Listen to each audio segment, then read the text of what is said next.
Hello, we're going to be learning how to solder today.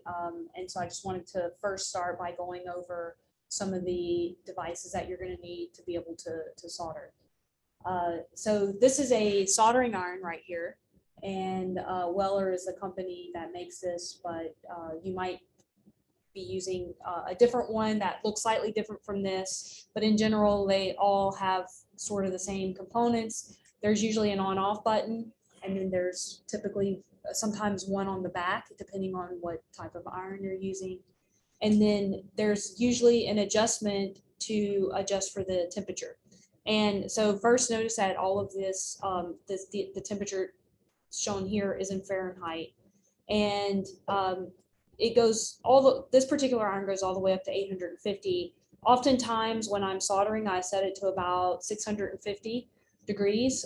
Certain components that you might solder might have an upper limit as to what that should be. So if you are soldering sensitive components, you might take a look at that. But for today, what we're doing, 650 should be fine. This is the actual soldering iron. And I'm going to keep this off right now because I want to talk to you about safety before turning it on, but just to kind of go over the important parts. Typically there's a handle on here. This particular one has foam for me to be able to hold it. And then this is what we call the soldering iron tip. These are typically removable. And for the tip, I just want to point out that I do have the soldering iron off right now. You definitely would never want to touch this with the soldering iron on. But I'll go ahead and show you that this particular tip, you can unscrew it. And then this allows me to be able to replace this small tip. And there are many different types of tips that you can get. And there's different thicknesses, and it depends what you're going to be using it to solder with. But this is like a generic one that is perfect for what we're doing today. And the point here is that if your soldering iron is not working, there may be an issue with the tip in that it's old and it's just not transferring heat anymore to the tip, or it's not screwed in all the way. And two, depending on what you're soldering, if you're doing more fine components, there might be a better tip to use than the one you're currently using. So I put this all back together now. And again, different soldering irons will have different styles of this. So if this looks a little different than what you're using, that's okay too. And this is the soldering iron holder. And it's very important to have one of these, because if you don't, it's very likely that whatever this sits on will eventually burn something. So you want to make sure kind of the area is clean that you're using around it, and then you're using this holder. Also, there is a sponge right here. So this sponge, I go and put water on it. Do not use the sponge without water, or else all that will happen is whenever you go to clean this, it's just going to burn your sponge. So at the start of every time I solder, I go and wet the sponge and make sure it's thoroughly wet before putting it on here. Otherwise, it doesn't do a good job. Another thing you may or may not have is, and by the way, you can use any sponge today from your house or whatever. Just make sure it's clean. But you don't have to use like a particular one that if for some reason it's missing from your soldering iron, you can go find a different type. This is also another type of soldering iron cleaner. It's kind of like a metal sponge type thing. This does not require water. You can just have it there. And typically I use both of these. I'll use the sponge for cleaning, and then I'll use the metal one as well to make sure that the tip should be clean every time you're using it, and I'll talk more about that as we get going. The other thing that you need is solder. There are a lot of different types of solder. Some of them are lead-free, and a lot of them have different types of flux in them, which this one has rosin in it. There is a kit that solder that came in your kit, your first solder kit, but you should also have access to a spool, as well as this particular one that came with your kit is lead free, and it might require a higher temperature to be able to solder.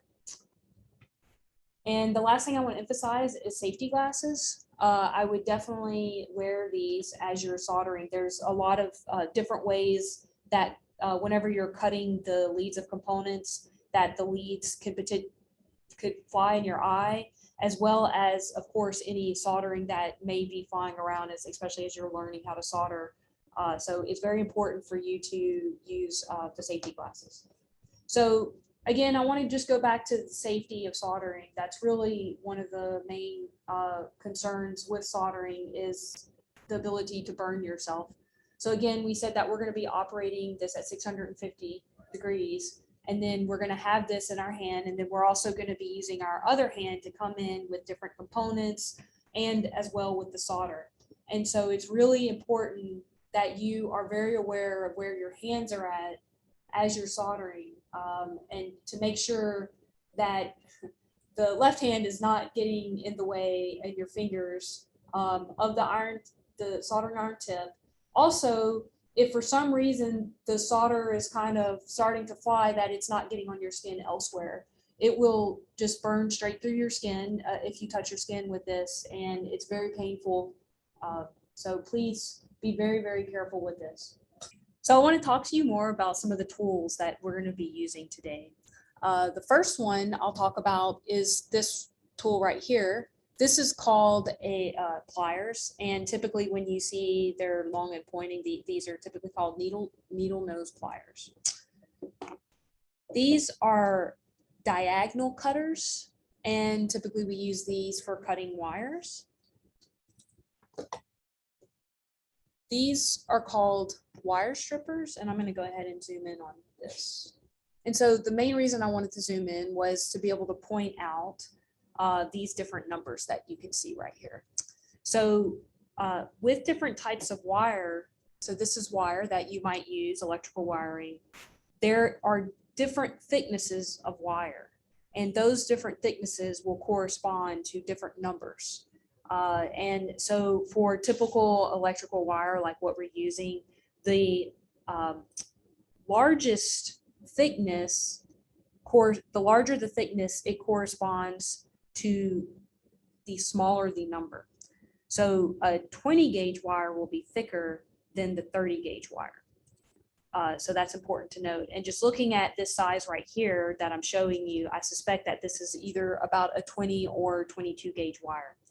So whenever I go to use this, I would then select, typically what I do is if I'm not sure, like this is the wire that came with your kit, if I look at this, then I would just start off with the 20 and cut it, strip it like that. And then if I take a look at it very closely, and if the wire, any of the wire strands have been cut, then that means that you need to go to a larger slot on the wire strippers. Otherwise, if it doesn't strip at all the wire, then you would need to go to a smaller number. And by the way, this particular wire stripper goes to 20, but there are some that are for larger, thicker gauge of wire that would go down between like 20 to 10 would be the next wire stripper that you might have. It is very important to use the wire stripper slot that is appropriate with your cable, with your wire. If you do not, and there are extra strands that get nicked as you're stripping, it will cause mechanical degradation of your wire, and it would cause it to become unstable potentially, like after we solder it in, and it would be prone to breaking. And so we'll talk about this more as we continue with our lesson, but I just wanted to show you that these are wire strippers. The numbers correspond to wire thickness, and these are considered the AWG. It's the, I think American wire gauge is what that stands for, and you need to understand what gauge your wire is to be able to use it appropriately. Okay, and then the next thing I want to talk about is an ESD wire strap. So there is something called electrostatic discharge. I think all of you are probably familiar with this, say during winter time, whenever you're walking across a carpet or going to touch a door, that you kind of get shocked. There's a transfer of charge from your body to whatever metal that you're touching. And this is a real issue with electronics. And it's something that you really need to be aware of. And so one of the ways that we help mitigate this problem is to use an ESD wire strap. Now, for whenever you're using something that we call passive components, typically it's not really a concern that you would need to wear a wire strap. But if you were soldering or handling with some very sensitive electronic components that maybe are not replaceable or they cost a lot of money to replace, then you would want to use something like an ESD strap. And so whenever you're doing soldering or working with things, we typically have what we call an ESD mat. This particular one, this black mat that's underneath here is an ESD mat, and it helps to protect from ESD, electrostatic discharge. And then typically there would be some kind of button, or in this particular case, this is a banana plug that would then typically the ESD mats would have a place where you would hook this into, and then we would put this over our wrist like this. So this ESD wrist will basically ground your hand so that your wrist does not build up a charge. And I should mention that typically these have something that we call a bleed resistor in it that allows it to where it's not that you're going to be at the same exact potential as your electronics. You are at this allows for charge not to build. Next, I'm going to talk about these are different types of electrical devices, and my understanding is that you may not have one with your setup. If you don't, it's okay. I'm going to do all of the lessons today without it. But if you do have access to some of these things, there's a different type too, but basically it allows you to be able to use, this is called helping hands, where you can hold a board in here, an electronic board while you're soldering, or you can hold wiring, different things like that. So these things can be very helpful if you see them around your lab, and you can use them for your board. All right, so this is the board that we're going to be working on today, and I just wanted to do a quick overview of the board itself, and then also, you know, what it should do whenever you're finished. So this is sort of what we call the top side, and then this is the bottom side. And the reason I say sort of is because oftentimes you don't see a board will often have two sides that look like this, but with components on one or both sides. So this board's a little bit different than a lot of boards that I see, but it has a lot of the same components. And basically we can see that there are many different components. There are jumpers, which we'll be working on, which are just the blue wires that go between two locations. There are resistors. This is an IC socket, what we call it, an IC stands for integrated circuit. There are capacitors here. There are LEDs. There is a transistor, there is a switch, and then there's also this battery connection for a 9-volt battery. And then we have our battery. And so I just want to show you real quick that whenever you get done, that this is what the board should look like. I've got the battery plugged in now, and then whenever you turn the switch on, we can see that the LEDs will light up and blink on and off. So that is the functionality of what your board should do whenever you get finished. But there's also multiple things that you're going to be checking with all of these different resistors and jumpers. So it's important that you follow the manual and take a look at each of those steps that whenever you're supposed to measure the resistance and check the jumpers. So the other thing I want to talk about is this white writing that you see on the board. And so that is a common thing that you'll see across a lot of printed circuit boards, which are also, we say PCBs or printed circuit boards. And this is the layer called the silk screen. So if you ever were to design a board, then that layer is typically used for writing or maybe a logo, or for component indicators or how the components are supposed to be placed, as well as what we call the component designators. So when you see here, it says R1, R2, so forth. There's a U1 here, a C2, C1, a LED1, and LED2. Those are component designators, and those tell you what components should be soldered. They're designating the component on the schematic and how that matches up with the physical component that you're going to be soldering. So I just want to show you real quick on page 1 of your manual. So this is again in the solder practice kit. And whenever you look at the very first page, it has what we call the bill of materials.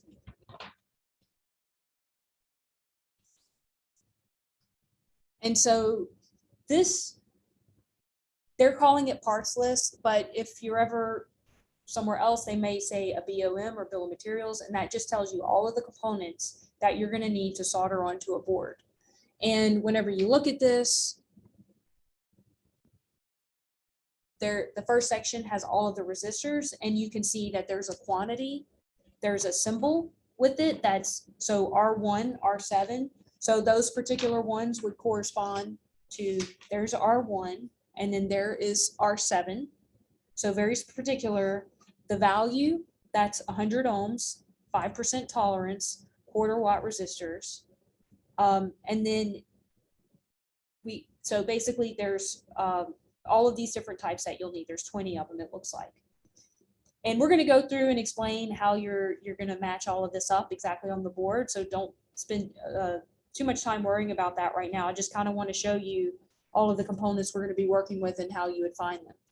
So we also see there's two capacitors, C1, C2. They're 10 microfarad at 16 volts. 16 volts is the voltage they are rated for. Both of them appear to be exactly the same. And then we have two NPN transistors and Q1, Q2. That's 2N3904 is the part number for the transistors. And then we have an LED 1 and 2, and it's just saying that it's a red LED. There's also some other miscellaneous stuff. One of them is the actual circuit board itself. The switch, they're also provided in a separate kit is the desoldering wick, so that's not going to be onto the board. You got the battery snap or the battery connector, the 16-pin IC socket. There is a wire, the 22 gauge wire, and then the color code calculator and the lead-free solder tube. And I just want to talk a little bit about this color code resistor calculator. This is a very useful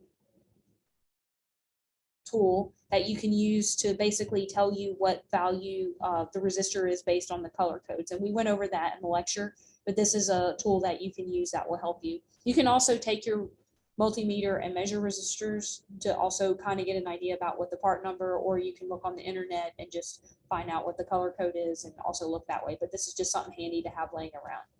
All right, so right now I'm going to talk about our the parts that should have came with your practice kit.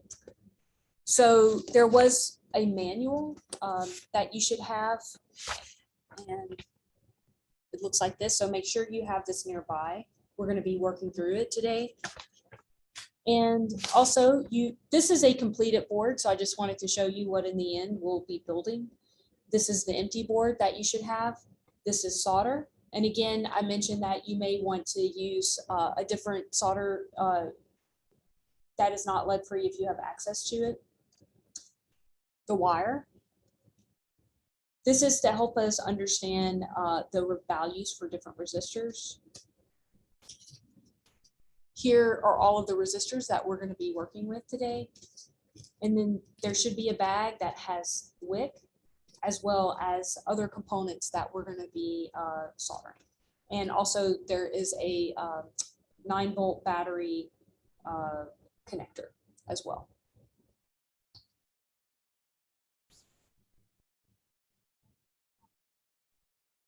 All right, so we're going to move on to soldering our practice kit.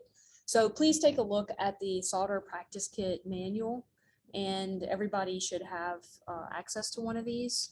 And please read through the first 2 pages. So about the construction, and it goes over some of the things I just discussed about solder and flux and the types of soldering irons. So please, and then also the tip cleaning. So take a look at that. But then we're actually going to start on page 5. And this is where we talk about the solder practice. So zoom in here to our board. So this is the board that you should also have. And if you turn around to the back side, then you're going to see a bunch of what we call pads and traces. So just so you know, so we have, again, the bare copper areas are called pads. The areas that have holes in them, we typically call through hole pads. Typically, when they don't have a hole inside of it, it's called a surface mount pad. And then these right here are traces. So there is basically a copper trace that runs underneath here, and then this area is covered by something called solder mask. And it allows that copper trace to not be exposed. So there's actually some electrical isolation here over the top of these pads. So the first thing that in our practice kit is to talk about the double pads. And basically all we're going to do is learn how to just apply solder to a pad. So I've turned my soldering iron on. You can't see it, but I have it set to 650.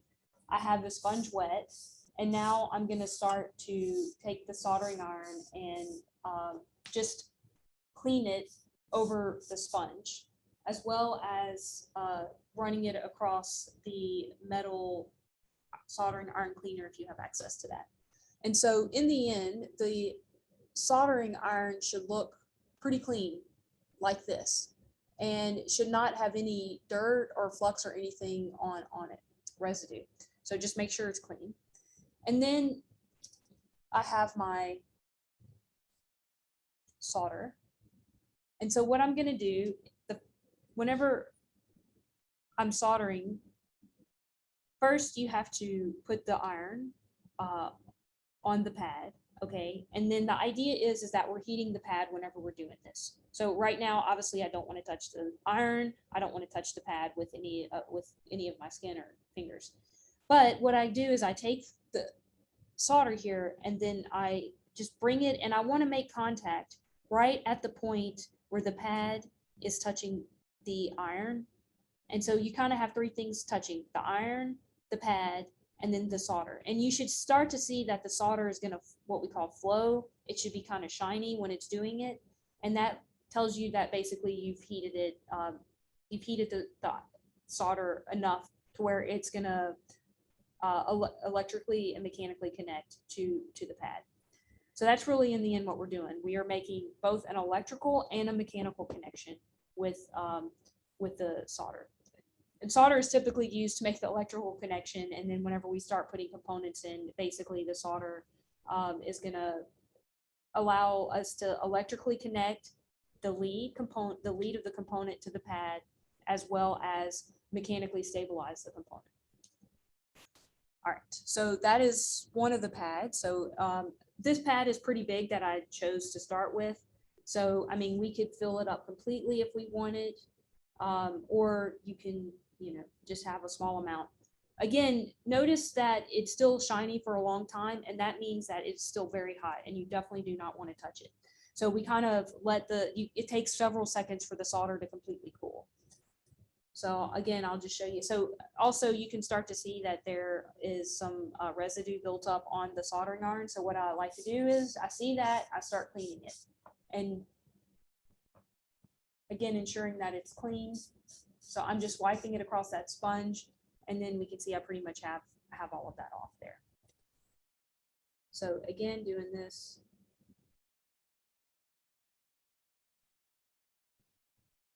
All right. And it's cooling right now, and then I see that it's finally pretty much cooled off. All right. So going back to our manual, the next thing is to practice using the single pads. And I also wanted to mention that I'm going to just be showing you how to work with just a few of the examples for each section that we're going to go over. And then basically I'm going to show you a few examples, and then the idea is for you to continue on following along in the manual and make sure you do all that is suggested of you there, or at least until you feel very comfortable with it. And then you can use this video in order to go back and look at how it should what it should look like in the end. All right, so we're going to move on to the single pads. So we're going to start with the 4 square pads and use the same soldering procedures as the large pad. And the idea here is that we saw that these pads were very large, but now we're going to start going to these smaller pads. And whenever you see this on a board,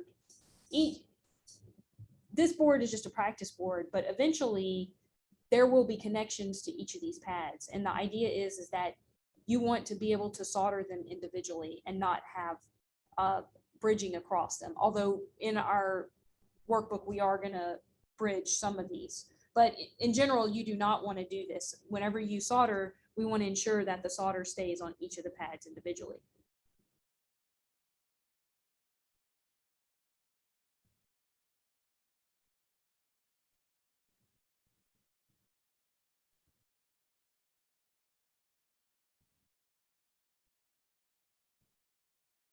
So again, I'm just adding a little bit of solder to each one of these, enough to get the pad covered, but not enough to where I'm going to bridge across a bunch of pads.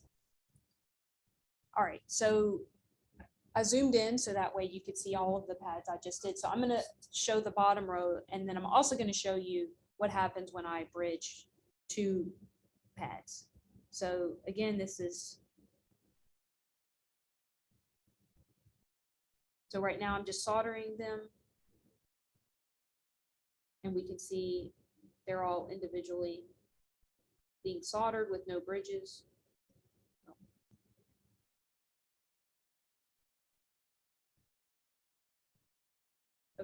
Okay, so as you could see, as I was going through each pad, that you did see that sometimes the pads between 2, there would be solder that would connect between the 2 of them. And oftentimes what I do is kind of reheat it, and then I might take a little bit of the solder if there's a lot. I kind of pick it up with the soldering iron, and then I might go to the sponge and clean it. And then let me just show you what that looks like in more detail. So if I were to bridge two of these, then that's what it would look like.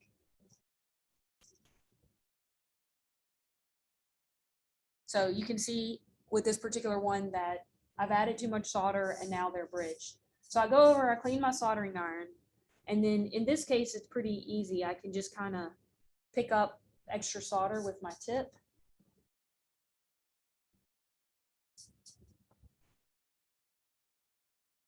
And I'm able to clear it.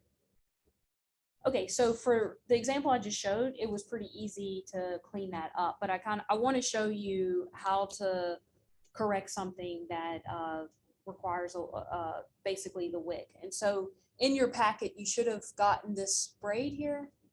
This is copper braid, we call it copper wick. And we use this in order to desolder. So we just soldered, we made a mistake, and now we want to desolder it. And so this is what it's used for. And this is described on page 7 of your manual, but I want to go ahead and show you an example of how to remove this now. All right, so I'm going to go ahead and make an even worse solder bridge. Then, of course, it's not going to.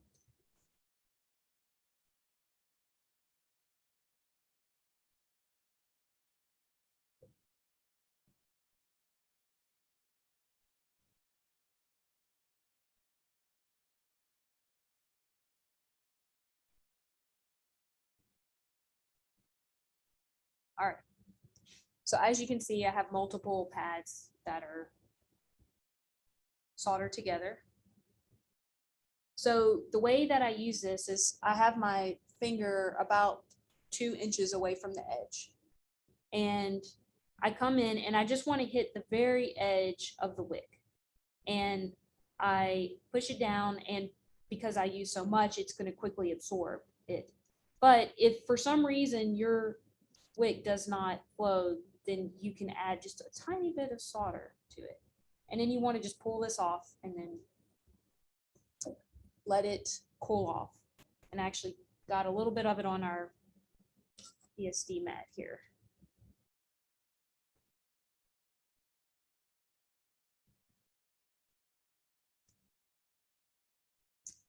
All right, so in the end, you'll have something that looks like this that picked up excess solder. And then you're going to use your cutters here, and you're going to cut the very end off, the part that you've used. And so now you have a new copper wick to use. So again, I'm going to just go ahead and show you how to remove water again, or solder. So I'm going to put the tip with the wick over the pad that I want to desolder, and then you hold down on it. And then you bring up. So whenever you're using the desolder wick, this is a time where it's really important for you to have your safety glasses on, because what can tend to happen is this wick will fly up, and then now there's some extra solder that's still hot, and it could potentially, you know, hopefully not, but fly up towards your face. You definitely, it's pretty rare that this happens, but you definitely want to have your safety glasses on in the case that it does happen. So I'll just show you the rest of these and unsolder all of them. So again, sometimes you can add just a little bit of solder here, and it helps to get the heat transfer going so you can pull it up. So I'll also say too that whenever you're using the wick, this is also a time when it's very easy to damage your printed circuit board, in particular with these traces. And so this board has some very large traces over here. So these would be very difficult to damage, but whenever they're much smaller than this, what people have a tendency to do is to basically, let me just cut this off again. So they have a tendency to put the iron on, start removing solder, and then they kind of leave the wick there and pull the soldering iron away. And what this happens is now the wick basically becomes soldered to your pad. As you can see here, I have now accidentally soldered the wick to the board, and you start pulling this and you start doing a lot of force. And if you continue to do this, it will just rip the pad right off the board.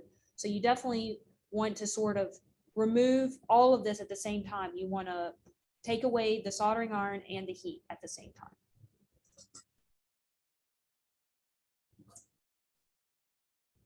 So I just want to mention another way that you can unsolder components. And I don't know if you have access to these, but if you just happen to see them in your lab, then you'll at least know what they are and how to potentially use them. So I'm going to zoom out real quick and show you. This is what we call the desolder pump. And so what you want to do is you want to load it, and you'll kind of hear it click whenever you push it down. And then whenever you push this button, it's going to make a kind of a loud noise, and it's just going to suck air through this tube right here. So that's basically what it does. So I'm going to zoom back into our board. And so I've made another solder bridge here.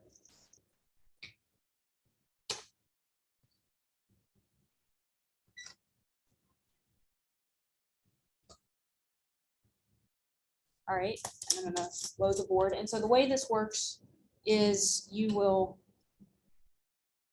heat up that area, and then you put the pump over the section you want to unsolder, and you kind of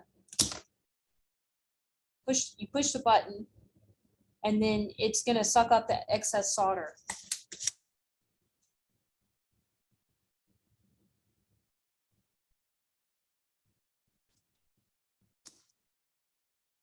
All right, and you can see those areas have been, now all of the solder is removed. So if you need to remove solder, you can certainly use one of these desolder pumps. This method is a little bit better as far as, I like to use it over the wicks. Sometimes it's better for certain things, like for example, if you're doing a through hole, I find that the solder pump tends to work better. And show you here.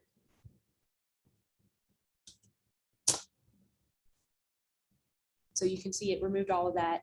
Whereas the wick seems to work really good for surface mount components. It tends to work a lot better than through hole. So those are two options that you can use to desolder your work. All right, so I want to talk about this kind of residue that was left behind.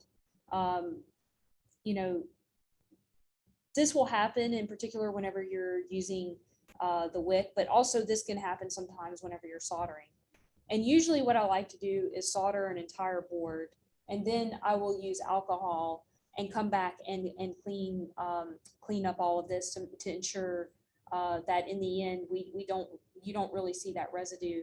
And again, for a practice board, this isn't super important, but it is very important if you were soldering some kind of critical board, because what can happen over time is that this is fairly sticky, and you can, you know, if this is sitting somewhere where it can attract dust, eventually that can collect, and you could see that you could potentially have a bridge, excuse me, of kind of dust particles across pads, which is definitely what we don't want.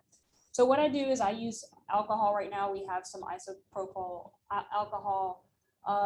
Usually a lot of times I have a little brush, like even a paint brush that's clean and has never been used for anything else. I can use that.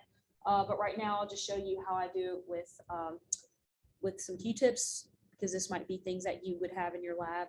But you can come in and actually, you put this on. So I just have the alcohol on the tip of the Q-tip, and then I'm coming in, and you might have to let it sit for a second too.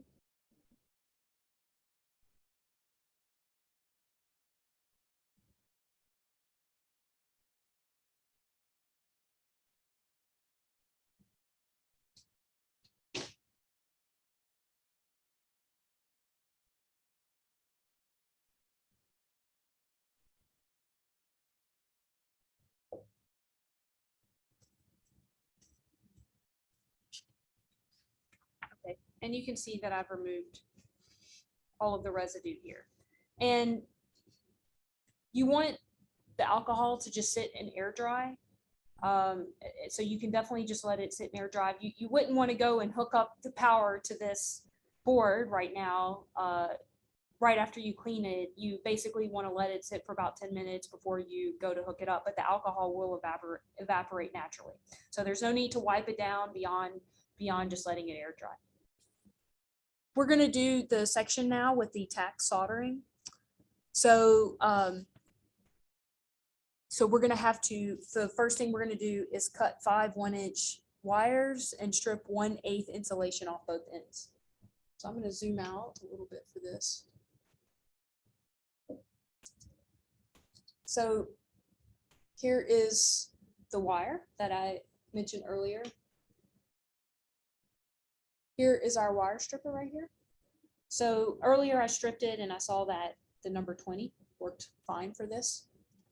So I've already got one end of it stripped, and then it says to make 1-inch wires. That seems a bit long, but that's all right. So I'm not going to precisely measure out. I'm just going to kind of eyeball it. And also I'm going to use my cutters in order to cut this. Now, there are options on the strippers right here at the bottom that you can use to also make the cuts. But I prefer personally to use the strippers. I just find they typically cut better. So I'll just,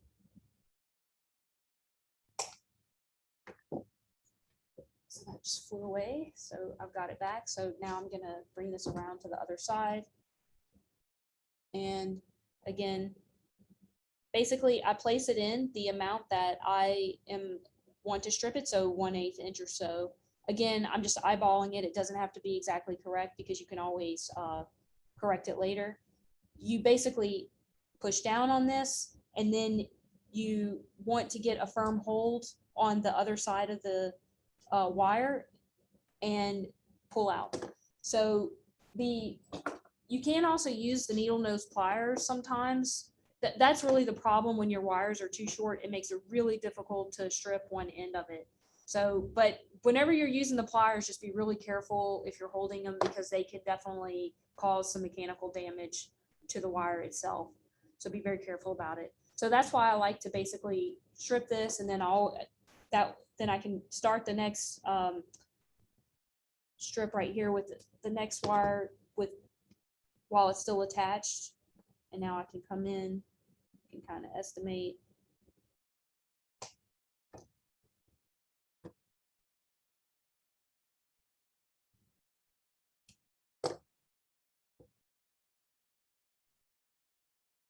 And if you cut it too short, like I've cut it too short, let me just go back in and, okay. So you kind of have something that looks like that. All right, so I'm just gonna make 2 of them, but please make 5 of them whenever you're doing this. Okay, so and to summarize what we're gonna be working with here, we're gonna basically make figure 7 where we're gonna cut strips of wire, strip them back, and then be able to basically solder them across multiple pads as shown here. So that's really the purpose. So I'm going to, oftentimes when I'm soldering wires like this, I like to tin the wire a little bit. And so what that means is we're just going to put a little bit of solder on here. So right now you can see that I'm using my left hand to hold the soldering iron and then to hold the strip of wire. And I'm going to just get a little bit of solder onto the edge here. It's just a little bit. If you can't do this, it's okay too. It's kind of difficult to do. But now I'm going, let me go ahead and zoom in here. All right. And the other thing here that might be helpful is to go ahead and just bend the wire already to the way that we're gonna be able to solder it. Let me go ahead and strip this back a little bit more just to make them consistent.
And I'll demonstrate on a second piece. So for this one, we're gonna work on, we'll kind of go from the largest pad to the smallest pad. So I'm just gonna go ahead and put the solder on the pad here and then do this on this one. Okay, we got that. Then I'm gonna bend the wire.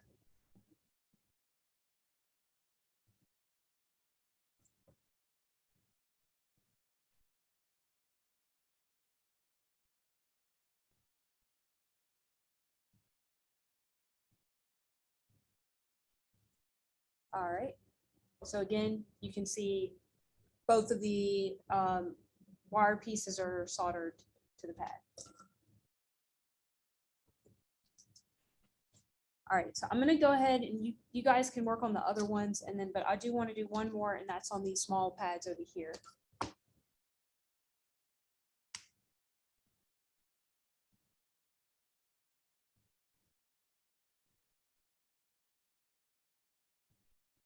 So I just strip that.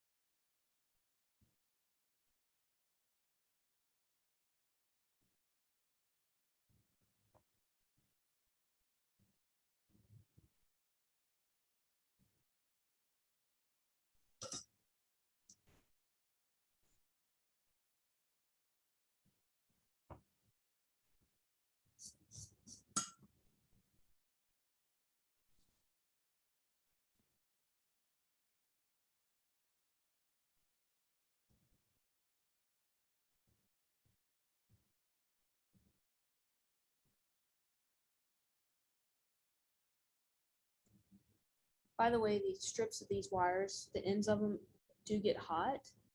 So you might, if you're having problems with this, you might take your needle nose pliers and set it up here.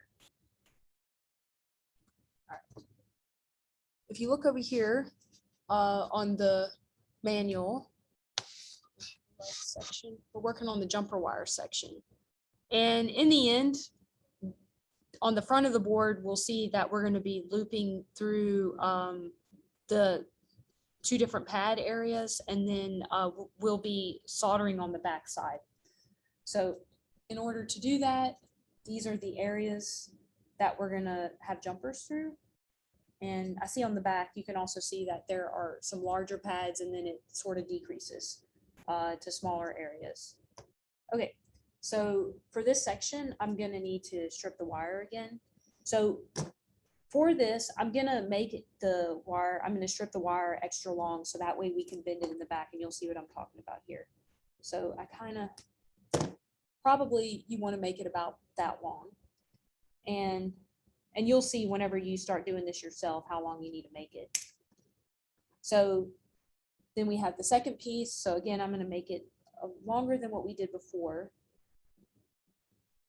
All right. And so basically you have that.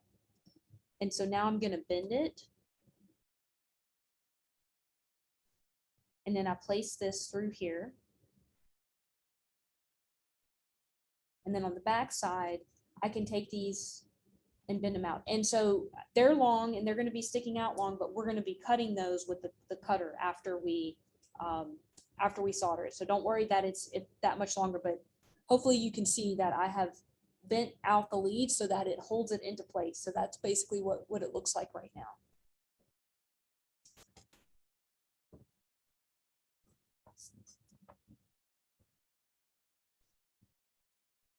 Okay, so again, I'm gonna heat the pad. I'm gonna touch the lead, the stripped wire that I have, and then I'm gonna feed in the solder into that pad. Okay, and I see that it's melted, and then I'm gonna do it again. So that's what those look like. And then I'll repeat this for you for a few of the different pad sizes. Okay, so that's what that looks like. And then what I'm gonna do is I'm gonna cut these. Now, what's really important here, again, why it's important for you to wear your safety glasses is whenever we cut these, basically the extra part of it can will sometimes fly, sometimes it doesn't, sometimes it stays in place. So you definitely want to make sure that it's away from, so my face is on the front side of the board here. I'm going to keep it away, and then I'm going to go ahead and, so here's the cutters. That's the side I'm using, and then I'm going to cut it like this. All right, and that's what it looks like. All right, great. So again, I'm going to show you how to do this for a few more.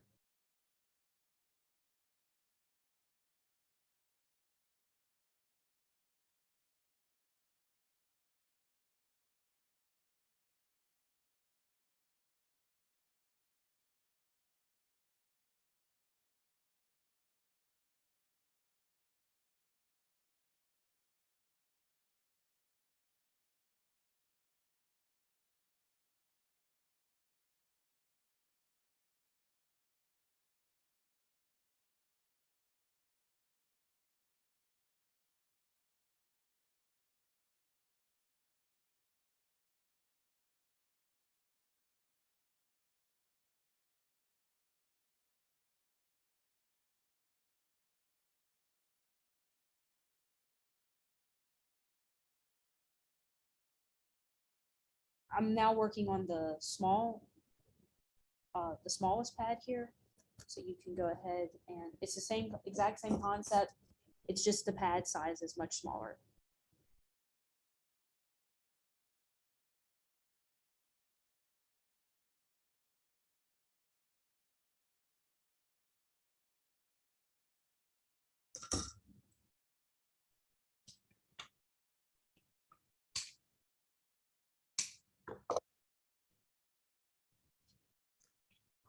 All right, so next when I look at these, the board itself, there are some other jumpers that you'll need to work on, and those are J1 through J6. So a lot of times when we think of, when I see a component and it's labeled J1, then, or any kind of J number, sometimes that's a connector, but in this particular case, they're using it as jumpers.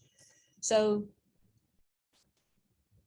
whenever you look in the back, I just want to make it clear that the other section up here that we've been working on is, in fact, only, these are just pads and they're not really electrically connected to each other to anything. But once we start getting to the J1 through J6, we can see that those have traces. And so they are, there's a configuration here that with the electrical connection. And so we need to be aware. Point is whenever you go to fully build the circuit, you need to actually do those properly or else the circuit will not work. All right. So I will leave the rest of the jumpers to you to work on. Okay, so now I'll go ahead and do one of the jumpers. By the way, these lines here on the writing, so you'll see J1 and then you'll see a line. It's indicating what direction that jumper should be. So I'm gonna take this and actually measure, try to kind of put it up against here so that way we can get the jumper flush. And I can see if I bend it there, then we probably need a little bit over here. So this wire, every time I'm cutting it, it's kind of flying away. So I'm going to try to hang on to it here while I'm doing this so I can make sure it doesn't fly away.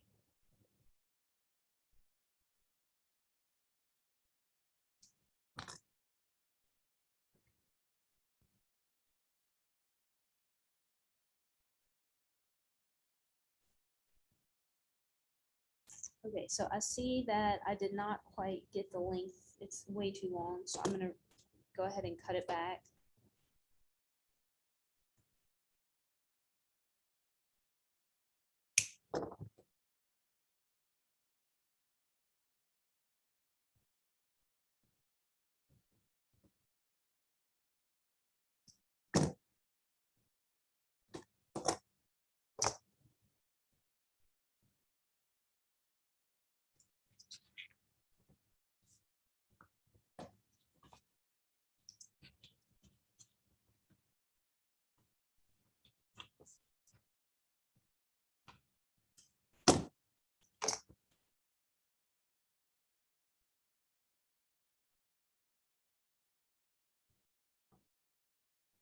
All right.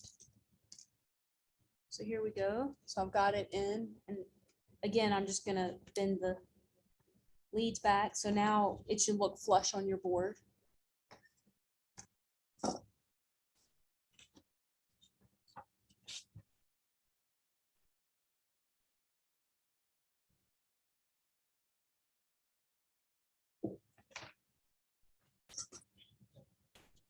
Okay.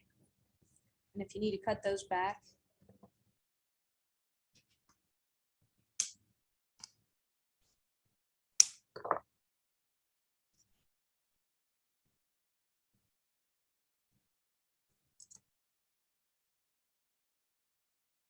all right, so next we're going to move to the resistors. So there should be a kit of resistors that was with your the larger kit, and we can see. So this is actually a really nice setup because they have basically there's a designator R1, okay, and then this particular resistor is R7 and so forth. So you can see what those are. But they also have those color codes that we talked about previously in the lecture.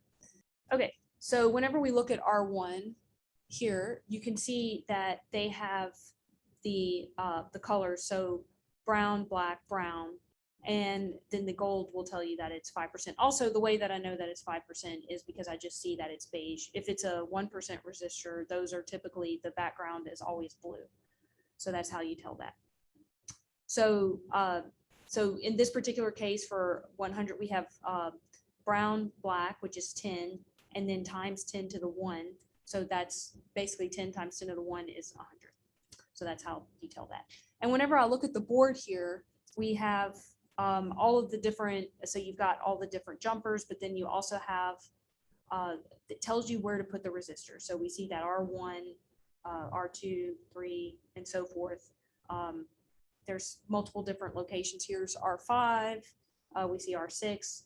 So those are all the resistors where they go. And then you basically have this nice setup here to tell you exactly where you're going to solder them. So the first thing I'm going to do is take out R1.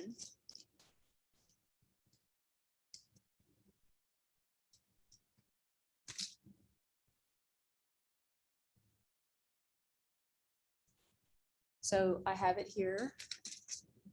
You can see it. And what you want to do is you want to use your needle nose pliers to bend this.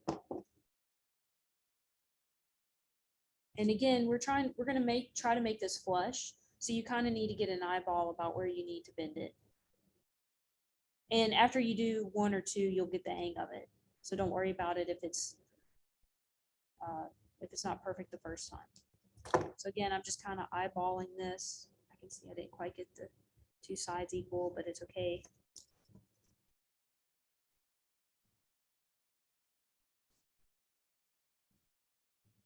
So then it'll go flush against there. Then it comes to the back. And that's what it looks like before I solder it.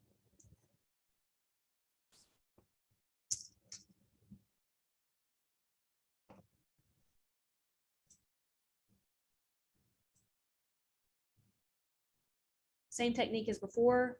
You heat the pad, you touch the iron to the component lead, and then you add the solder as you need. Same thing here. I'm touching the pad, I'm touching the lead, I'm getting it hot, and then I'm adding solder. And you don't need a lot of solder, you just need a little bit of solder. And then if it doesn't quite look right, you can touch it up. Zoom in on this so you can see what it looks like.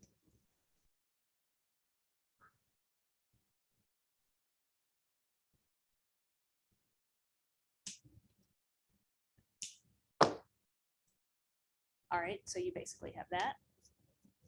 This is what it looks like on the front, and also you can see that it's flush. Okay, so back to the manual, whenever you take a look, you can see that there's going to be some check boxes next to all of these different components. And as I'm going through and I'm going to work on each of these, or as you're doing it, because I'm just going to show you a few of the examples, you should definitely check off the different components that you're soldering so you can keep track with all of them. And that way you'll know as we're going through and doing more. And then eventually we're going to be going down to the resistance testing, and then you're going to be able to measure all of these resistance with the multimeter. And so right now I'm going to show you, so I just did R1 earlier, and then also did J1 earlier for you. So I'm going to move now to R2 and just show you again another example of how to work with the resistors. So I found R2 on here. Find it. I pulled it off, and I've got it right here. So let me go ahead and bend the leads again.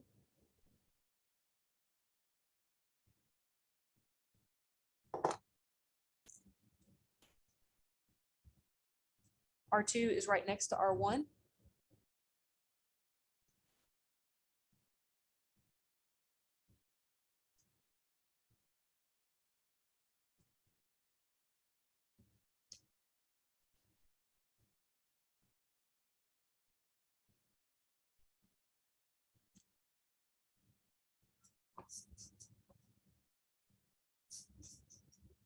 Same concept as before. Also, just so you know, I just cleaned the soldering iron with a sponge, and now I'm just going to solder this.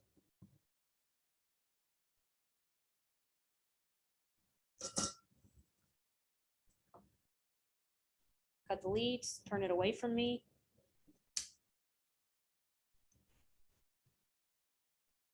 All right. And that's what it should look like. Again, on the front, flush next to each other. And one thing I didn't do here, and it's something that you can do. Ideally, it's nice to line these up in the same direction. So R2 could be flipped so that all of the gold bands will match in the end. Functionally, this doesn't really matter. It just makes it look a little nicer. So that is one thing you can do on your end. All right, so we're going to talk about the resistance testing.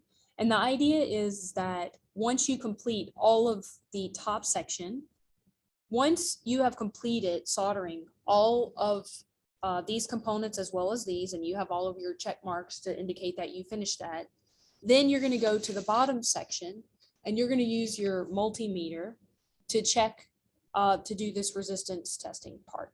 And so you will put it on to measure resistance in ohms. And then it tells you specifically what point to check and then what that value should read on your meter. So for example, it says point A, it's the left side of J1. You should be able to measure over to point B, which is the right side of J3.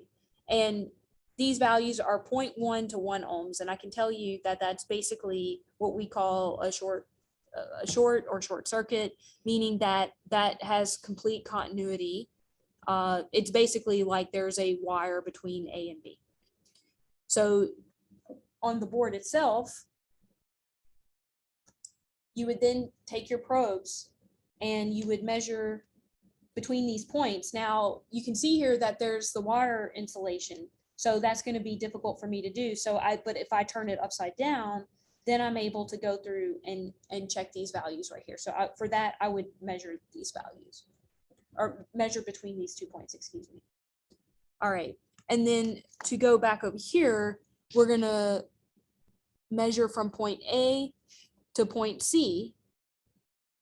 So again, this diagram will highlight what section that is. So that's telling you it's the left side of J1 to the top lead of R4. So whenever I flip this around, I can see R4 is here.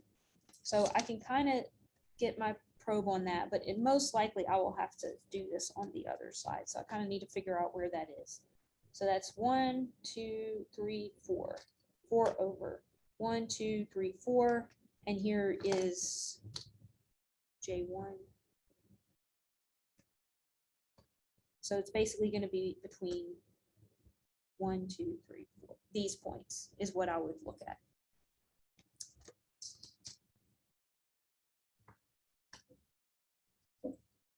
And you can continue on to measure the bottom 2 parts. And then you should definitely check to ensure that you're getting the same resistance that they are. If you are receiving the same, if you're displaying the same resistances as what's shown here, then that means that you are using the multimeter correct, and you are also, your soldering is good. If you are not getting that, verify that the multimeter is in fact working, because that may be one of your problems. And if not, then you also might be measuring between points that are not correct with what they're telling you, or you have a bad solder joint. So, and if you have a bad solder joint, then oftentimes if you just take your soldering iron and go back, and I'll show you one here. So let's say that I did this, I had this soldered in, then I would go back here and something's not quite correct. A lot of times you just didn't apply enough heat. And so you can basically just come back in and kind of retouch up some of the solder connections like this. And that will a lot of times fix a lot of those problems. So you don't need to add more solder on it. You just need to what we call touch up your soldering.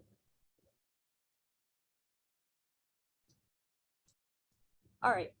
So next we're going to go to page 11 and work with these different components. And so the rest of the resistors will also be soldered in this section, and it's kind of in a different format than normal. Normally, we typically solder resistors the same way that I guess it would be like horizontal, the way that we did previously. Every now and then you might see something like this where you have to stand the resistor on one end, and that would be to save space. So sometimes you'll see that. Otherwise, typically the other configuration is fine. And then we're also going to work on this 16-pin IC socket U1. So please identify that in your packet. All right, and important on U1 And any IC, which is integrated circuit chip, or the sockets that these chips go into, is to notice the notch, or what we call the pin 1 indicator. So this particular part is here, and you need to find out where this notch is. And that's going to be important whenever we put that on the board. So I'm going to turn it this way. So when I look at this dip socket, I know that the notch is here, and therefore I'll always know that pin 1 is always going to be on the left side of this. So here's pin 1, and then it goes 2, 3, 4, 5, 6, 7, 8, 9, 10, 11, 12, 13, 14, 15, 16. So whenever we're looking at a schematic, what I just told you, that particular direction, it kind of goes, starts at pin 1, goes down, then across, then back up, is necessary for you to be able to understand how the schematic links to this part. Every IC chip is exactly wired the same way. So when you get to connectors, the connectors might be wired differently, and you need to understand that. But for IC chips, you can always go this way. This is why it's so important that we're going to line up this notch with the notch on the board to indicate where pin 1 is. And this is also a diagram here that they're showing you as well. So again, pin 1 would be this one right here. And then this is pin 16. Okay, so whenever we look at the board here, and here's my chip, again, I'm going to look for a pin 1 indicator. And on this particular board, the pin 1 indicator is just this notch right here, okay? Or to tell you how to line up this socket. If this were a different board, you might see that there is a circle that's also written in white. There can also be a square pin. So oftentimes you'll find this as a square pin, and on the back, we do see it is in fact a square pin on the back. So that's also telling us pin 1. So notice that all of these are circular. This one is a square. So it's very critical to understand how pin 1, how to identify it, and then how to count all of the pins to link up to the schematic.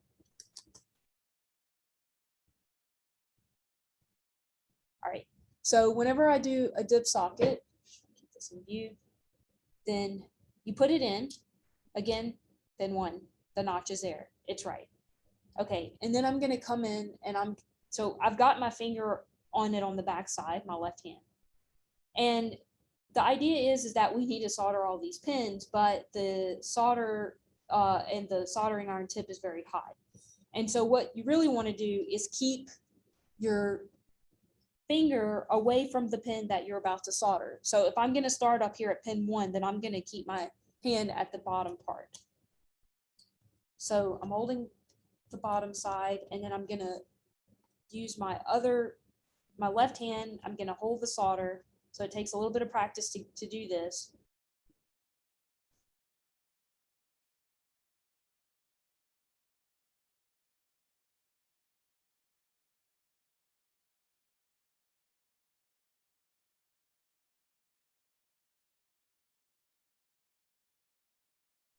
So I come in, and you just want to get the very first pin, just pin 1, or the other pin 16, either one, it's fine.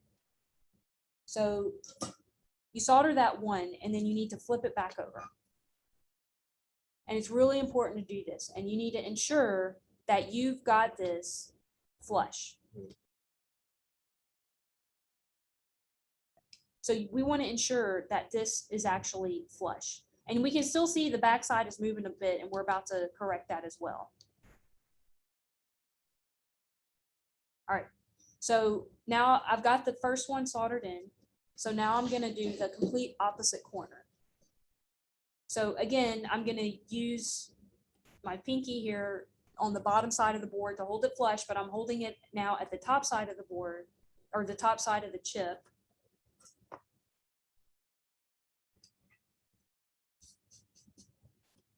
And I'm going to come in again, same pattern. You heat it up. All right, and so I'm going to come in. You can either do the same side or the opposite corner, but I will do this same thing here. Okay, And I'm also going to bring this around again and ensure that this is flush. And it is, but I'm going to go ahead and just push in the center and then touch up on both pads.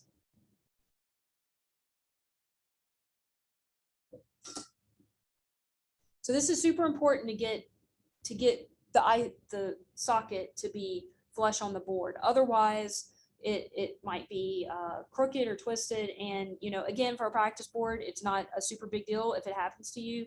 But if you were to have a more critical electronics, then you definitely would want to get this flush.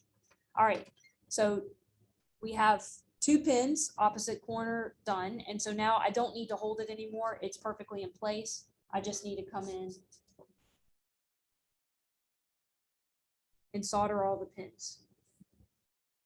So when I'm doing this, I want to add enough solder to make the electrical and mechanical connection, but I do not want to add too much solder or else we'll start to get those solder bridges that we mentioned earlier.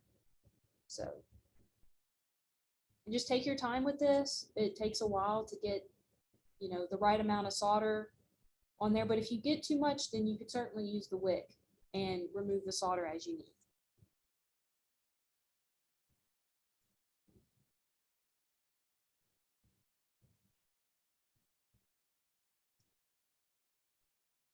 And you can see sometimes I kind of pull up on with the iron, and that's just so I can make sure it's kind of flowing up the lead.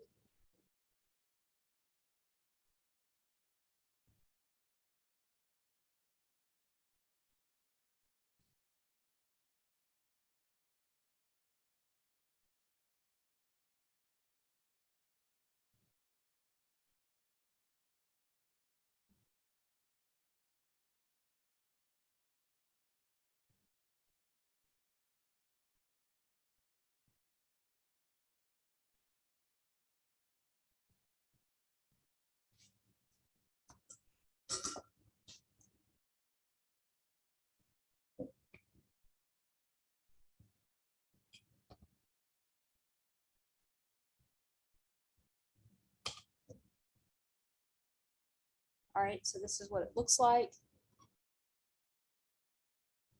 And then that's what it looks like from the side.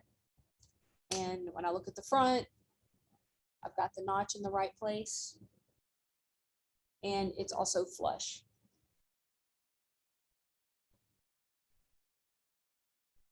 Okay. All right, so that was U1, and then I'll go ahead and do R14. It's right here. My R14 from here.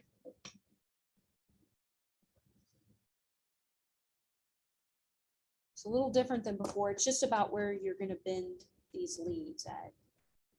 So again, you want to use your needle nose pliers, and then you kind of bend this down like this. So it looks something like this. And then we're gonna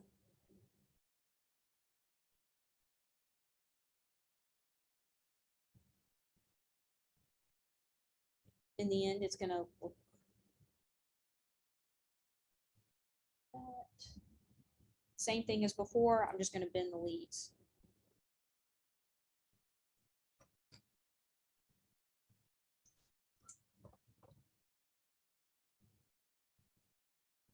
And then solder as you would all of the other resistors that you did. And then we're going to cut.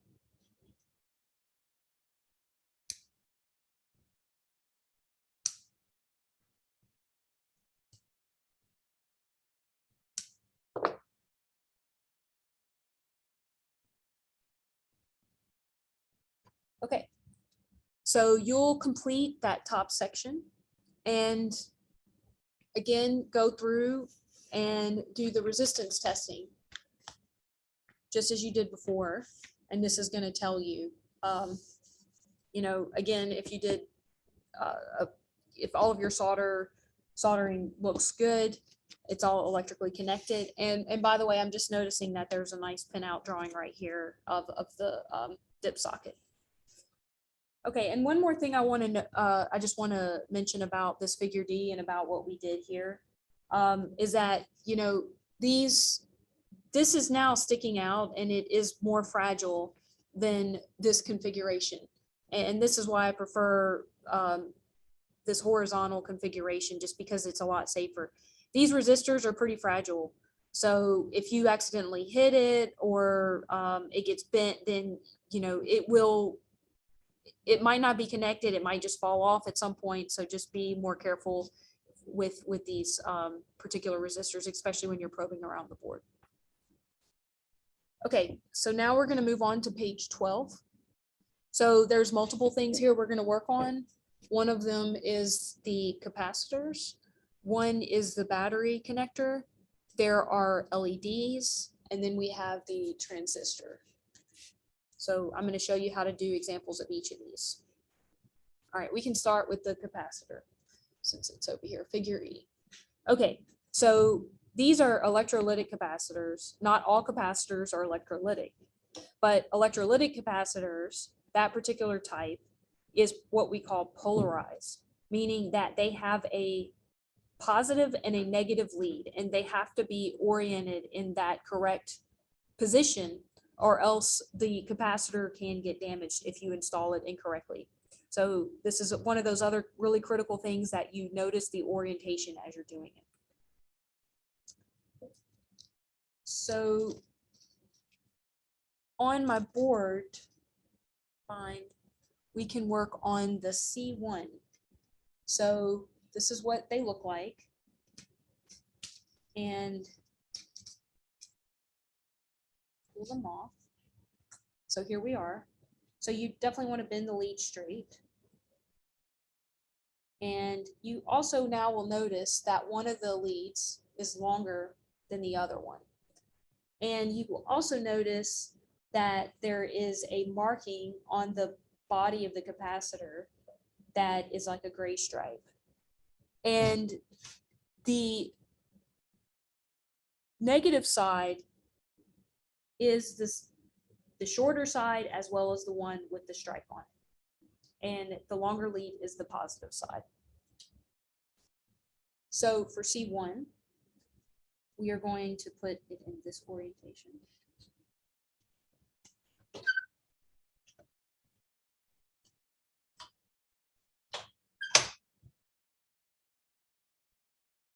Okay. So again, I'm interested in making it this flush. So same way as the resistors, you simply bend the leads, have them come out.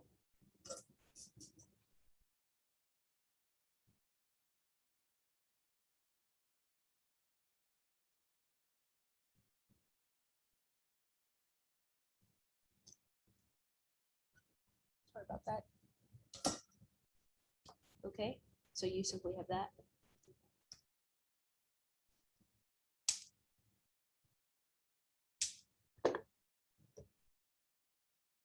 And you trim the leads of the resistor or the capacitor as well, like you did before. Okay, so in the end, that will look like that. Next, we're going to move to the LEDs. So in our bag, we get the LED. So an LED has an anode and a cathode. And these are, LED stands for light emitting diode. So the anode positive side is the longer side, and then the cathode is the shorter side. So this, if you were to install this incorrectly, it wouldn't probably damage the device like it will with the capacitors, but it would definitely just cause the LED to not work at all. Basically because you've got the polarity wrong and current will not flow through the device, as that's the way a diode is designed to do. So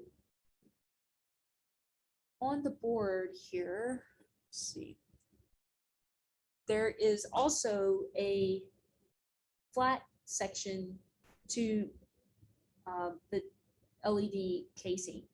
And so they're telling you in the manual that, you know, you basically you should line that up as well. A lot of times though, on a board, you'll see a plus and minus sign just like you do for the capacitor.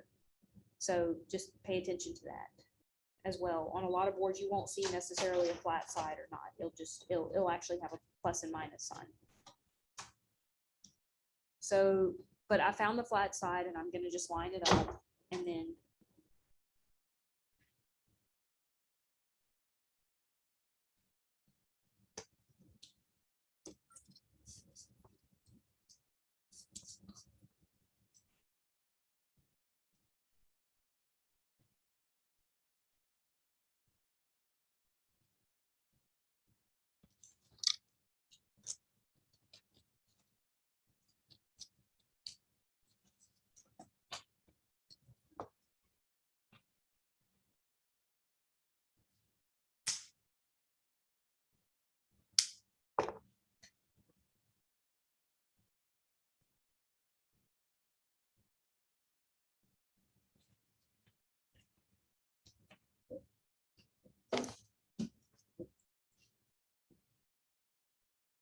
all right, so this is the LED. It's the same thing as before. You put it in, you bend the leads, solder it, and then cut it off. So all of these components are exactly the same. Just ensure that you're matching up the polarity. So now we're going to move on to the transistor. So the transistor is also polarized in the sense that there are 3 leads, and those leads matter. And this is more about like where the pin 1 indicator is. And fortunately on here, they have shown you, let me find the part on here. Where is it at? Oh, it's this Q1 is right here. So you can see they kind of have it spaced. And then they also have drawn the marker for it with a flat section and then a rounded section. So whenever we look at this device, you can see that there's a flat section and then a rounded section.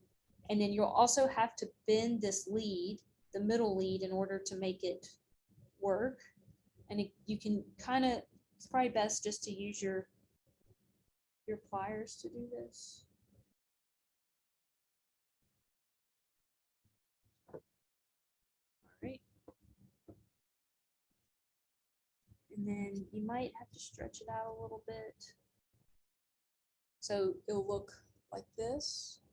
And it's okay if it's not perfectly flush with these, as long as it's sitting pretty flat and down. That's the most important thing.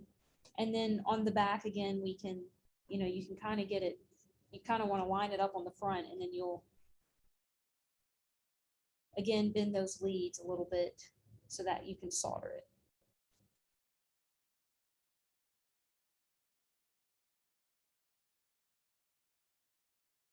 So, and with this, as you're bending, you're pushing it down, this is designed to not sit flush. So you don't want to push it hard or push it down any more firm than just to get it in here, because it will break the leads and potentially break the component.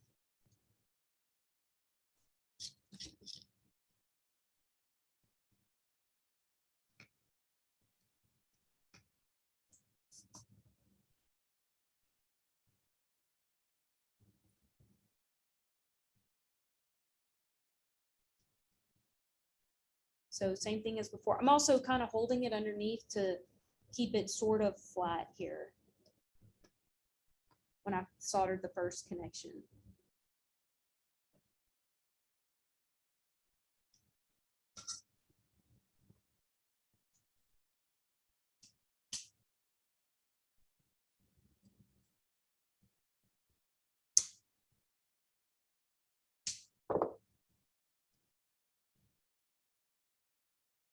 All right, and that's what it looks like. Let's see on the back side. So I'm gonna go ahead and solder the switch as well, even though there's not a diagram for it. All right.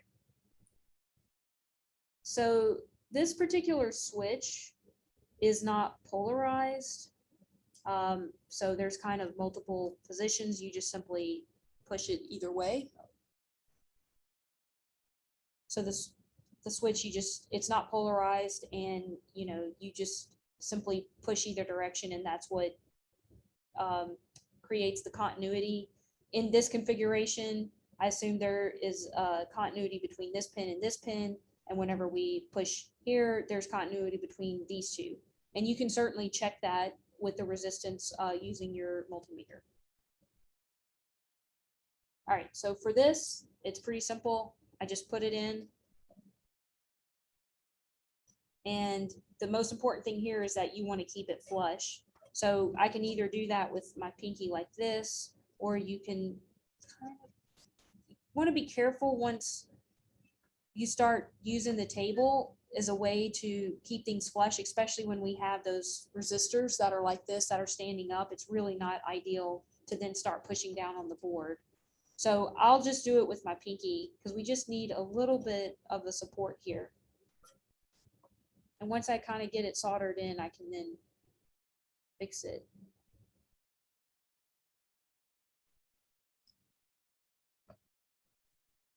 So I've kind of got it in there, and I'm just going to touch this one up a little bit on this side. Make sure it's flush. Oh, see, it's not flush.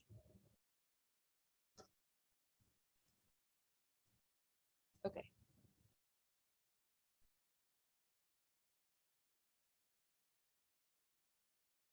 There we go.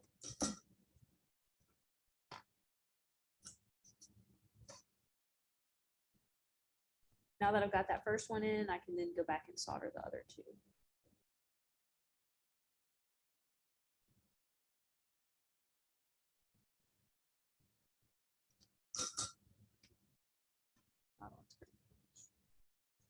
Okay. So there's the switch.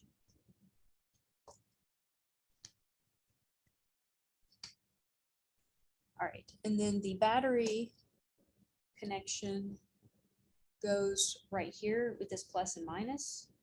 So when we look at electrical wiring with electronics, black is usually ground, and then red would usually indicate a positive voltage. In this case, we have a 9-volt battery, which is a DC voltage, and so the positive would be red, and then the ground is black. So whenever we solder wires in, it's just like before what you were doing. But again, you just want to make sure you get the colors right, or else it'll be put in backwards and will not work, and potentially can damage the battery.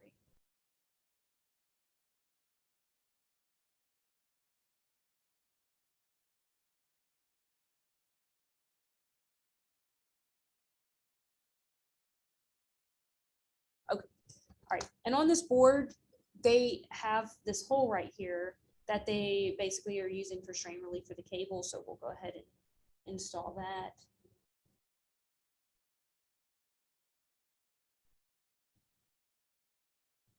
It's a little tight to get both wires in there, but then once you get it in here,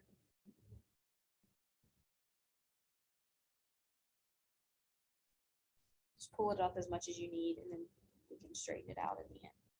So you're okay.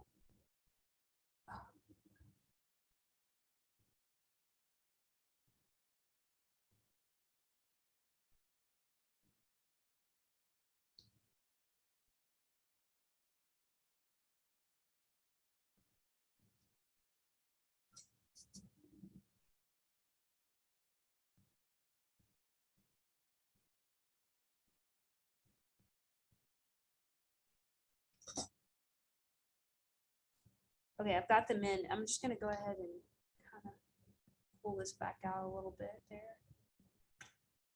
All right, and there it is. All right, and so now you should have completed all of the assembly on pages 10,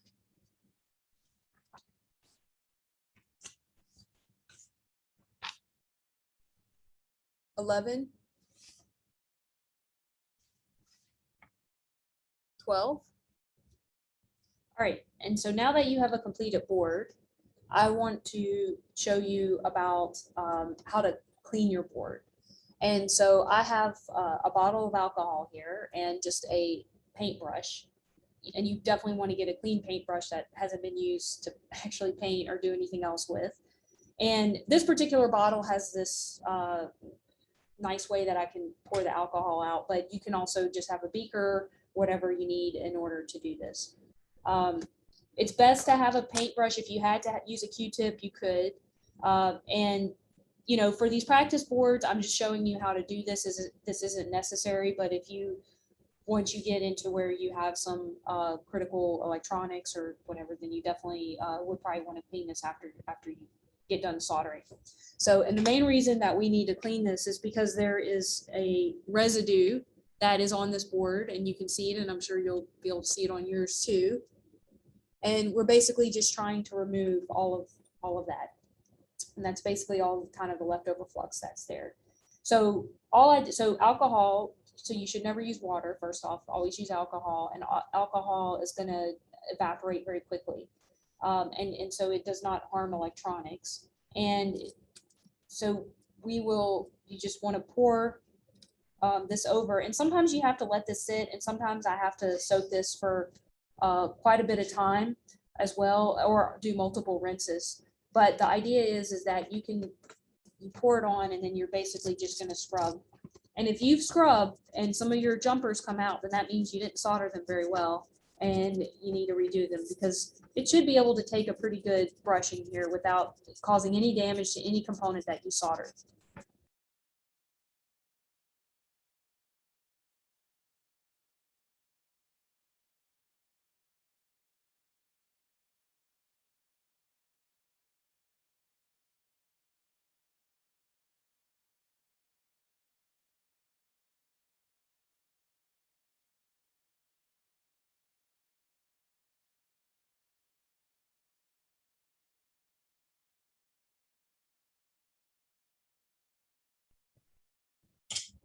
So I want to mention that you really want to use gloves whenever you're doing this.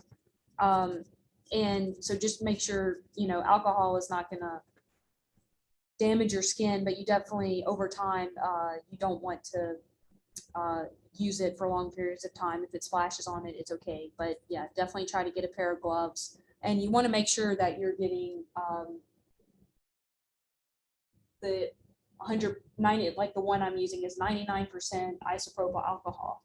So you don't want any other impurities in it that could cause problems whenever, that could basically cause damage to any of your electronics.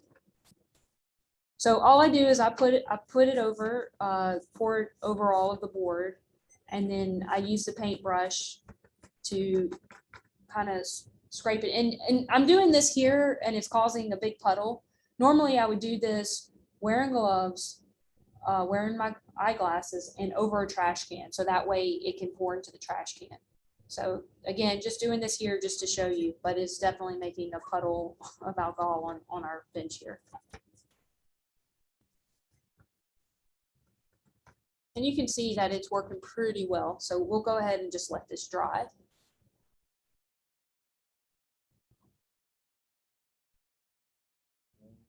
All right, so this is now what the completed board should look like.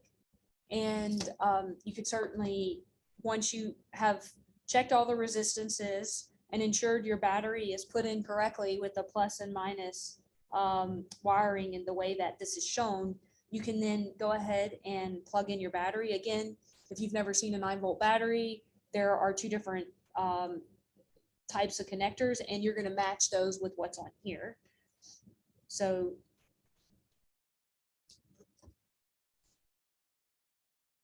you plug in the battery, and then we should be able to hit the on switch and have the LEDs light up like this. And this is what it looks like.